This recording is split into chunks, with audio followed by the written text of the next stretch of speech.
Have you ever stopped to wonder about the true name of God? I'm not talking about titles like Lord or Elohim, but the actual name God used to identify himself. What if I told you this name was so powerful, so sacred, that it was hidden from humanity for centuries? Why? Because speaking it aloud was considered too holy and dangerous. Today we delve into the mystery of God's forbidden name, uncovering why it was concealed for so long, exploring its meaning in the Bible, and revealing what it means for us today. Are you ready to discover the truth behind the most powerful name that exists? Before we dive into the sacred name of God, let's take a step back and ask, why do we even call him God? Where does this title come from? The term, God, itself is not a name, it's a title. It comes from the Old English word, God, which was used to describe any deity or divine being. This term has roots in the Proto-Germanic, one, and ultimately traces back to the Proto-Indo-European word, gum, meaning that which is invoked or worshipped. So the word, God, is more about recognizing divinity than identifying a specific being. In the Bible, God is not his name, it's a descriptor that acknowledges him as the supreme being, the creator and ruler of all things. In the Old Testament, the Hebrew word, Elohim, is frequently used, which translates as God or gods. Elohim is a plural term but is used in singular form to reflect the majesty and complexity of God. Another word used is Adonai, meaning Lord, which conveys authority and reverence. However, as we will soon see, God has a personal name, one so sacred that it was not even spoken aloud for centuries. So why do we use the word God today? As Christianity spread throughout Europe, translators adopted local languages, and God became the common title for the Creator. It is important to note that God is not exclusive to the Christian faith. It is a term used in various religions to describe divine beings. However, in Christian tradition, it refers to the one true Creator. Now that we've explored the title, God, let's uncover the deeper mystery, his true name. The Bible doesn't just refer to God as God or Lord, but reveals a personal name, one so sacred that it is shrouded in mystery and reverence. The first time God's personal name is explicitly revealed in the Bible is in Exodus chapter 3 verse 14-15, during Moses' encounter with the burning bush. When Moses asked God, "What is your name? What should I tell the Israelites?" God responded, "YHWH. This is what you are to say to the Israelites. I has sent me to you." In Hebrew, this name is written as YHWH, also known as the Tetragrammaton, which means 4 letters. It is translated as I am, or I am the one who exists. This is not just a name, it is a declaration of eternal existence, a reminder that God transcends time, space, and even creation itself. So why don't we call the Creator Yahweh? The truth is, in the original culture of the ancient Israelites, the name YHWH, known as the Tetragrammaton, was not just a name. It was considered the very essence of God's identity and power. Saying it aloud was believed to dishonor God by misusing his sacred name, something strictly prohibited in the 10 Commandments. You shall not take the name of the Lord your God in vain, for the Lord will not hold anyone guiltless who misuses his name. Exodus chapter 20 verse 7. This was not just about casual usage, but ensuring that God's name was treated with the utmost reverence. For the original Israelites, saying his name aloud risked profaning something infinitely holy. Instead of pronouncing YHWH, they substituted it with titles like Adonai, Lord, or Elohim, God. These titles still conveyed reverence but avoided speaking the sacred name directly.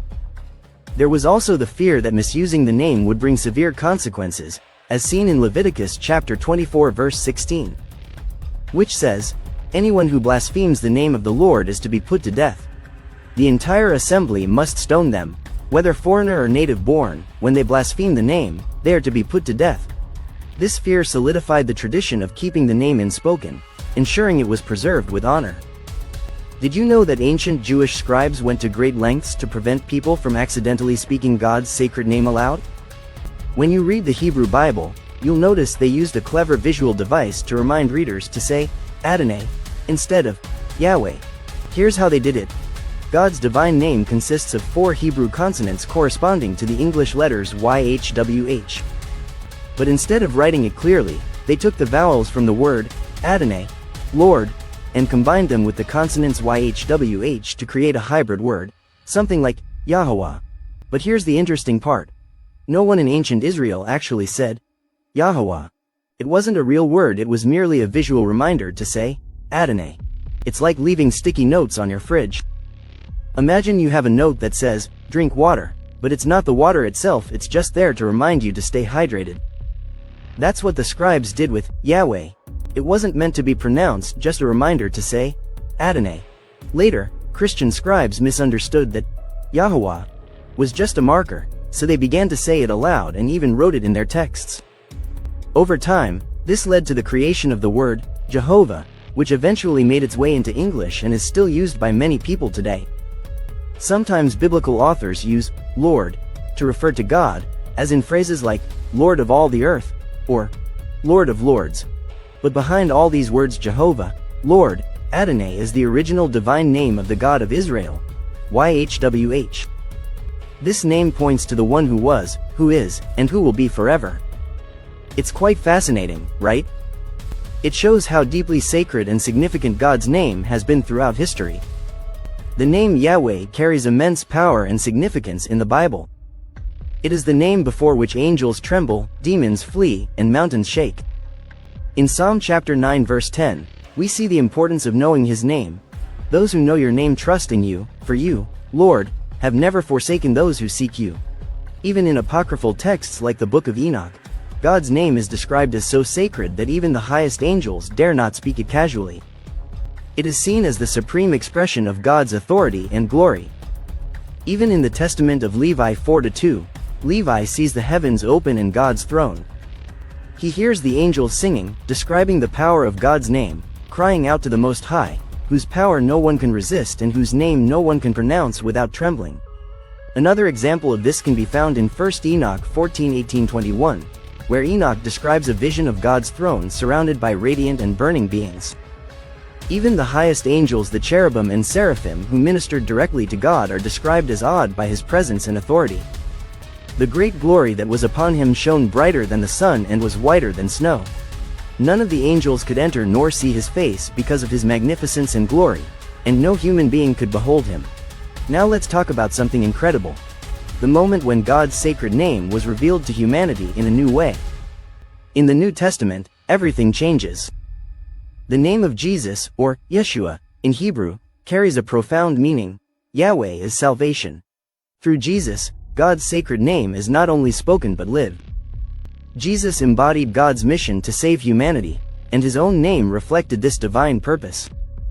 In John chapter 17 verse 6, Jesus says something remarkable in His prayer.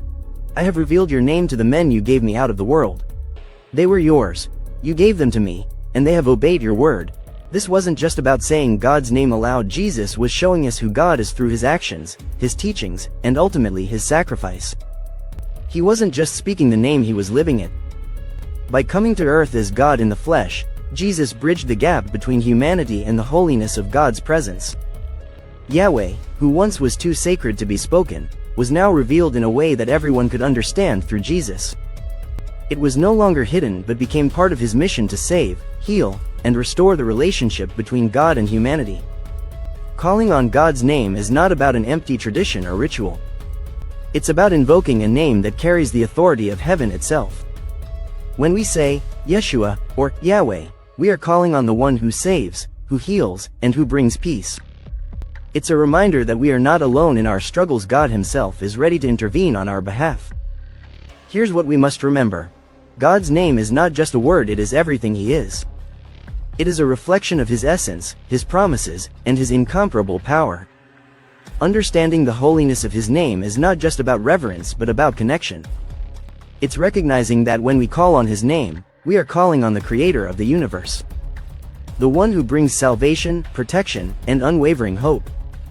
Every time you say His name, you're not just speaking, you're declaring His authority over your life and every situation you face. Let this truth deepen your faith and remind you that the God we serve is both personal and powerful. So the next time you pray, invoke His name with confidence. You are not alone, you are speaking to the one who listens, the one who saves, and the one who will always keep His promises. I hope you've learned something new. Make sure to like, comment, and subscribe.